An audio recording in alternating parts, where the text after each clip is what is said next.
Hello everyone, मी प्रियंका सकपाळ तुमचं सर्वांचं आपल्या चॅनलमध्ये पुन्हा एकदा खूप खूप स्वागत करते आहे. आज आपण जाणून घेणार आहोत मेष राशीसाठी कसा असणार आहे ऑगस्ट 2026. सुरुवात करणार आहोत आपण रिलेशनशिपपासून, नंतर आपण बघू फायनान्स, करिअर, बिझनेस, हेल्थ, सगळं काही. सो व्हिडिओ शेवटपर्यंत बघा. पाहूया आपण मेष राशीच्या लोकांसाठी ऑगस्ट महिन्यामध्ये काय घटना घडणार आहेत तुमच्या आयुष्यामध्ये. संधी येणार आहे आणि आलेली संधी तुम्हाला घेता पण येणार आहे. की सुंदर कार्ड्स आलेले आहेत. द हँगमॅन जो आहे तोही रिव्हर्स पोझिशनमध्ये आला आहे. सो गेले बरेच दिवस तुम्ही ज्या प्रॉब्लेममध्ये अडकलेले होतात, एक स्टॅग्नेशन आलं होतं, तुमची प्रगती होत नव्हती काहीतरी, कारण ते एक छोटंसं कारण कुठेतरी कारणीभूत होत होतं, तर त्यातनं तुम्ही बाहेर पडणार आहे. जुन्या जे काही तुमच्या अपॉर्च्युनिटीज हातातनं निघून गेल्या, त्याचं जे काही स्ट्रेस तुम्ही घेतला होता, आता त्यातून बाहेर पडणार आहात आणि स्वतःहून पहिलं पाऊल टाकणार आहात नवीन संधीच्या शोधासाठी. बरं, 8 ऑफ कप्स पण आलेलं आहे, जे सांगतं की तुम्हाला तुमच्या रिस्पॉन्सिबिलिटीजच्या प्रती म्हणजे तुम्हाला ती जाणीव आहे की तुमच्या शोल्डर्सवरती किती जबाबदारी आहे, पण तरीही त्यातनं थोडासा वेळ तुम्ही स्वतःसाठी काढणार आहात. काही जणांना अध्यात्माची ओढसुद्धा लागू शकते. जजमेंटचं कार्ड आलेलं आहे. सो हे कार्ड सांगतं की तुम्ही जेवढे चांगले कर्म कराल तेवढे चांगले रिटर्न तुम्हाला मिळतील. मुळात एखाद्या प्रॉब्लेममध्ये अडकलात तर तुम्हाला तुमचे जे काही सत्कर्म तुम्ही केले असतील तेच तुम्हाला त्यातनं बाहेर पडण्यासाठी नवीन दिशा दाखवणार आहेत. मस्त कार्ड होते. बघूया, रिलेशनशिप तर झालं. फायनान्सच्या बाबतीमध्ये कार्ड्स काय सांगतात. फायनान्सच्या बाबतीमध्ये कसा असणार आहे ऑगस्ट 2026. फायनान्सच्या बाबतीमध्ये कसा असणार आहे ऑगस्ट 2026. अरे वा, खूप सुंदर. एक तर एस ऑफ पेंटाकल आलेलं आहे. बघा, जेव्हा पण हे चित्र असतं ना, याला पेंटाकल म्हणतात. याच्याशी संबंधित जेवढे कार्ड असतात ते पैशांशी संबंधित कार्ड्स असतात. सो एस ऑफ पेंटाकल आले, सो ऑपॉर्च्युनिटी अशी स्वतःहून चालून येईल तुम्हाला, असं हे कार्ड आलेलं आहे. सो मस्त कार्ड होतं. एस ऑफ हँड आहे, जे सांगतं की काही संधी तुमच्या हुकतील. ज्या संधीची वाट बघत होतात ती संधी हुकेल, पण नवीन संधी मात्र स्वतःहून चालून येईल. एस ऑफ सॉर्ट्स आहे. क्लिअर कम्युनिकेशन ठेवा. जेवढं स्पष्ट कम्युनिकेशन ठेवाल तेवढं तुमच्या फायद्याचं असेल. आणि हे कार्ड दाखवते की थोडंसं आराम करायची गरज आहे, कारण रेस्टलेसनेस थोडीशी जी आहे, दगदग, ती होताना दिसते मला ऑगस्ट महिन्यामध्ये मेष राशीच्या लोकांसाठी. सो कार्ड चांगले होते. अपॉर्च्युनिटी येतील, नव्या अपॉर्च्युनिटीज येतील. जुन्यात अडकून बसू नका, असे आपल्याला कार्ड सांगतात.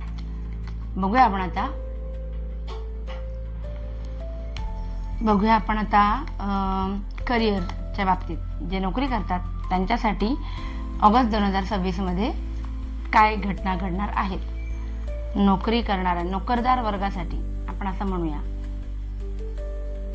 ओके, नोकरदार वर्गासाठी महत्वाची गोष्ट काय आहे माहिती आहे.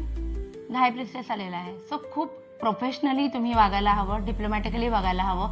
उगाच तुमचे सगळे पत्ते तुमच्या कलिग समोर तुमचा काय प्लॅन आहे काय नाही ते बोलायचं नाही. त्याचा तुम्हाला, नाहीतर पुढे जाऊन तुम्हाला लक्षात येईल की आपण ह्या व्यक्तीशी उगाच बोललो, असं काहीतरी एक अनुभव तुम्हाला येईल. द हेरोफंट आलेला आहे रिव्हर्स पोझिशनमध्ये. सो तुम्हाला तुमच्या बुद्धीनं चालायचंय. तुमचं मन तुम्हाला काय सांगतंय त्याच्याप्रमाणे तुम्हाला ॲक्शन्स घ्यायचे आहेत. इमोशनल हिलिंग होताना दिसते. सो ऑफिसच्या ठिकाणी जर तुम्ही सिंगल असाल तर तुम्हाला तुमचे सोलमेट कनेक्शन भेटण्याची खूप जास्त शक्यता आहे. आणि हे कार्ड सांगते की बऱ्याच मोहमायेमध्ये तुम्ही अडकला होतात. इकडे जॉब करू का तिकडे जॉब करू का बिझनेस करू, असे बरेच प्रॉब्लेम तुम्हाला म्हणजे प्रश्न पडत होते. सो थोडी क्लॅरिटी तुम्हाला या महिन्यामध्ये येणार आहे.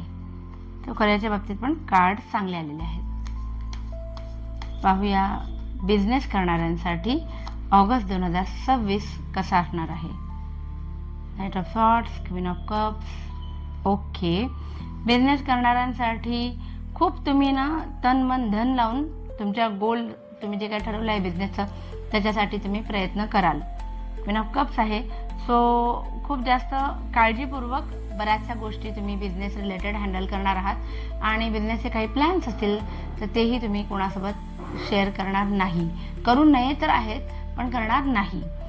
दुसरं आहे की तुम्हाला बिझनेसमध्ये जे काही तुमच्या खांद्यावरती जबाबदाऱ्या येत आहेत त्या तुम्ही थोडा डिस्ट्रीब्यूट करायला शिकणार आहात या महिन्यामध्ये.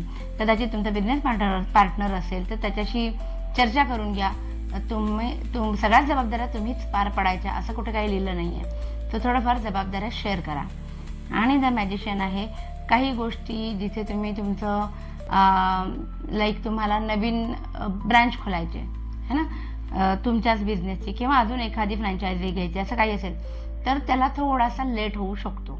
या महिन्यामध्ये थोडेसे तेल पुढे जाण्याची शक्यता आहे, पोस्टपोन होण्याची शक्यता आहे. बघूया आपण आता हेल्थ कशी असणार आहे. हेल्थसाठी आपण एकच कार्ड काढणार आहोत, त्याच्यावरनं बघूया आपण तुमच्यासाठी काय आहे. सुंदर कार्ड आलेला आहे, नाईट ऑफ कप्स आहे. इमोशन्स कंट्रोलमध्ये आहे, तब्येत उत्तम राहणार आहे. मेष राशीच्या लोकांसाठी तब्येतीची कोणतीही कुरबुर होताना मला दिसत नाही. हां, पण कप्स आहे, इमोशन्सचं कार्ड आहे, सो तेवढी ती काळजी तुम्ही घ्या. कोणाच्यात किती अटॅच राहायचं आणि कोणापासून किती डिटॅच होऊ शकता याचा तुम्ही स्वतः अभ्यास करा आणि हॅपी राहा. चांगले कार्ड आलेलं आहे. हार्मोनल सुद्धा इम्बॅलन्स आला असेल तर ते बॅलन्स होण्याकडे कल आहे. म्हणजे जर जुने प्रॉब्लेम असेल तर त्यातनं तुम्ही बाहेर पडू शकता. बघूया आपल्या जे स्टुडंट आहेत मेष राशीचे त्यांच्यासाठी हे कार्ड्स काय सांगतात.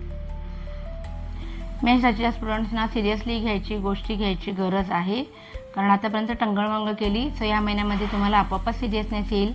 तर टॉवरचं कार्ड आहे जे सांगतं की अचानक काही गोष्टी घडतील ज्याच्यामुळे तुम्हाला तुमच्या प्रगतीमध्ये अडथळे येतात असं वाटू शकेल. कुणाच्या तरी सल्ल्याने तुम्ही जर गेलात, कुणाचा तरी व्यवस्थित समजा काही गोष्टींमध्ये तुम्हाला समजत नसतील आणि तुम्ही एखादा टीचर शोधलात एखाद्या सब्जेक्टसाठी तर ते तुमच्यासाठी फायद्यात राहील आणि इनफॅक्ट तुम्ही तसं कराल असं हे कार्ड्स आलेले आहेत. सुंदर होते कार्ड्स. बघूया आता एक जनरल रिडिंग की मेष राशीच्या लोकांसाठी कसा असणार आहे ऑगस्ट 2026. एक जनरल रिडिंग आपण बघणार आहोत. ओके, एफर्ट्स थोडेसे तुम्हाला कष्ट करायची गरज आहे. स्वतःसाठी वेळ काढायच्या नादात तुम्ही स्वतःचं नुकसान तर नाही ना करून घेत हे बघण्याची गरज आहे. द मूनचं कार्ड आहे जे सांगतं की थोडं कन्फ्युजन वाढणार आहे तुमचं काही लोकांच्या प्रती, की हे व्यक्ती आपल्या लाईफमध्ये असणं योग्य आहे की अयोग्य आहे, किंवा या व्यक्तीशी काही शेअर करणं योग्य आहे की अयोग्य आहे हे कळणं जरा कन्फ्युजन वाढवण्यासारखं असेल. किंग ऑफ कप्स आलेला आहे, सो इमोशन्स कंट्रोलमध्ये असतील आणि काही डिसिजन तुम्ही लॉजिकली न घेता मनाने घ्याल. तो कोणालाही न दुखवता एक सुवर्ण मध्य काढण्याकडे तुमचा कल असणार आहे. आणि द डेव्हिलचं कार्ड आलेलं आहे, सो अचानक लागणाऱ्या वाईट सवयींपासून सावधान राहा. महत्त्वाचा डिसिजन घ्यायची वेळ येईल तुमच्यावरती आणि तो डिसिजन तुम्हाला कदाचित तुमच्या मनाविरुद्ध घ्यावा लागेल असंही हे कार्ड सांगतात. सो व्हिडिओ आवडला असेल तर प्लीज लाईक, शेअर आणि सबस्क्राईब करा आणि आपली ही फॅमिली अशीच वाढत राहू दे. Thank you so much. Bye bye.